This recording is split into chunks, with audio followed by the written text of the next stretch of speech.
Hi there, friends. This is Emily Craig, and I'm in my student digs today. And for those of you who know my Facebook accounts and my Twitter accounts, I've been putting up this graphic that I call bad methods, okay? And due to the fact that the left has a meme, a motto, the end justifies the means. Due to the fact that the Frankfurt School, the Kalergi Plan, the Cloward-Piven Plan, Saul Alinsky, and the communist Islamist movement all use the same tactics. They call them tactics. Well, it's time somebody looks at the results, the causes and effects, and the results of those tactics to see where they're leading us. And I don't see any social studies that are tracking the results of the behavior of ideologues. Not of their ideology, not of what they think, not of what they wish, not of what they affirm. No. What's their behavior? Now, of course, the problem is that when you wear a label, okay, you wear a label, you call yourself liberal, or you call yourself a conservative, or you call yourself evangelical, you call yourself this or that. The truth of the matter is we don't always adhere to the classical behavior of the label that we wear. And so that becomes a big unpredictability there. So that's why I've taken this study from the perspective of functionality, of technique, of process, of practice, of policy, all right? And I'm laying out, okay, if you have this policy, like you say population reduction, okay, let's say you're following population reduction. That affects the law, that affects the behavior of several professions, it affects the outcomes of some. So you see, this is a very complex analysis that I'm trying to do, and I can't do it in a day or two. All right, but what I'm finding is that the left doesn't even question the methods or strategies or tactics that they are bringing to bear on our situation, because their only focus right now is that they have to win. Okay, they have to win. It's as if they're in a contest against this president and against everything he stands for, and against everybody that likes him. See where this is going? We're getting into hate mongering here. We're getting into a situation of diametrically opposed points of view, where the behavior of the people in the points of view is or isn't at issue. We haven't even discovered that yet. And we have to discover it. Because the end justifies the means, being the meme of the entire left wing, means that they can create whatever anarchy, chaos, disruption, workaround, insubordination, sedition. What are some of the malfeasance? You know, pick the words that the left is trying to establish. This so-called Senate trial would be a joke and should have been laughed out of the Senate if the Attorney General had any balls, because he knows it's fake, and if the leader of the Senate, McConnell, had any balls, because he knows it's fake. And so those two leaders have chosen and decided and consented to not standing with our president while he is under this very serious attack in a staged, dramatized, scripted Salem witch trial. And so the two men who could bring it to a quick conclusion have decided and chosen to stand aside. So what happens next is that the people who are at home watching TV watch the drama play out without any leadership to lead. There is nobody in authority who is standing for President Trump, and it leaves the impression and the implication and the insinuation that they're holding something back, there's some kind of secret crime, there's some kind of secret thing he must have done, or maybe he's going to do something in the future.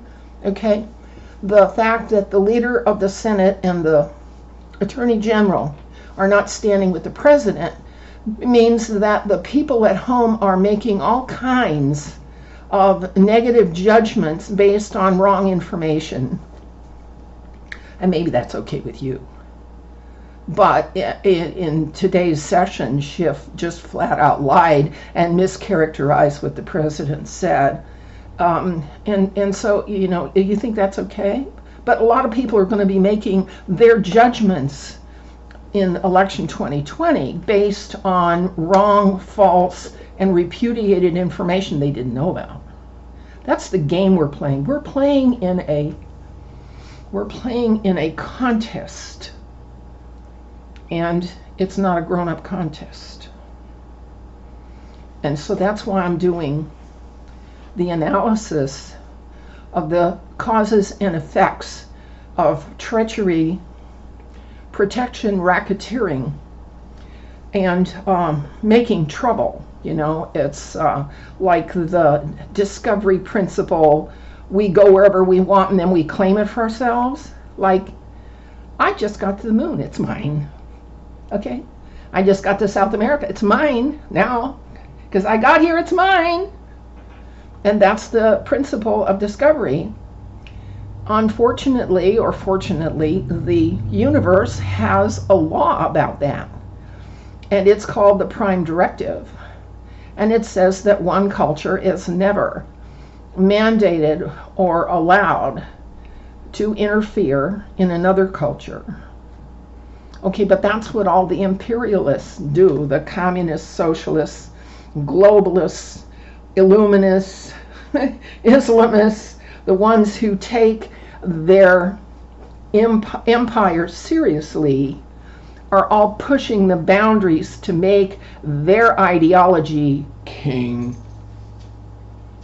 All right, this is a set of contests that are destroying people and destroying our world and destroying our societies because the methods in use there are too many. There are too many negative, harmful, dishonest, deceitful methods. I have found 176 methods in use in the political domain that lead to absolutely nothing but trouble.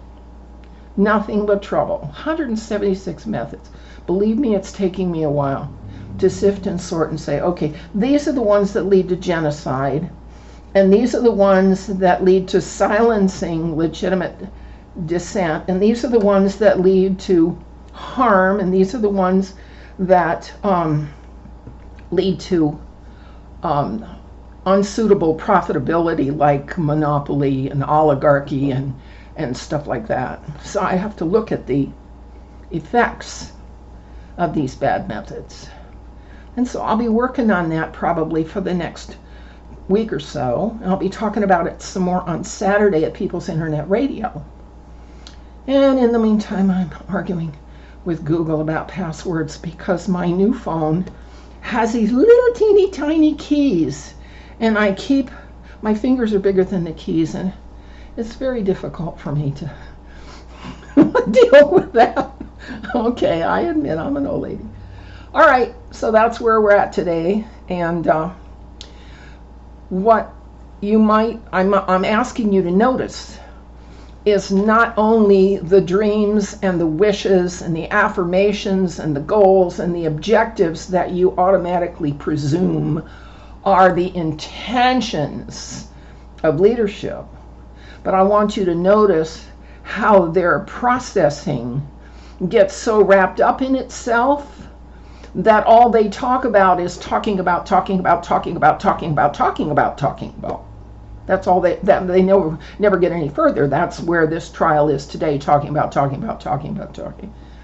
There is absolutely no bad, harmful, or criminal outcome that has been alleged to have been committed by our lawfully elected president.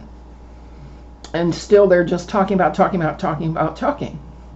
And their process is destroying democratic, consensus-based governance in this nation, the United States of America. I hope you take this seriously. Thank you very much for stopping by. And if this makes sense to you, hit the little subscribe thing and the bell, and leave me a comment. If you don't like what I've said, hey, I'm willing to listen to your objections or protests or whatever, because we need an open forum. Not what social media are creating is that it's an open forum for 65% of the population, and everything on both ends is being, sliced off because it's non-conforming, it's unconventional, it's different, it's too divergent from what is, conformity. That's what the social media appear to be doing. And so I'm shadow banned everywhere, and very few people get to. You have to ask for me by name, by the correct account name anywhere, and I'll put my accounts down below. Unless you ask for me by name, you're never going to see me in the feed. Never. No, because I'm out there on the edge, and that's my job. So thank you very much for coming by, and I'll see you next time. Bye-bye.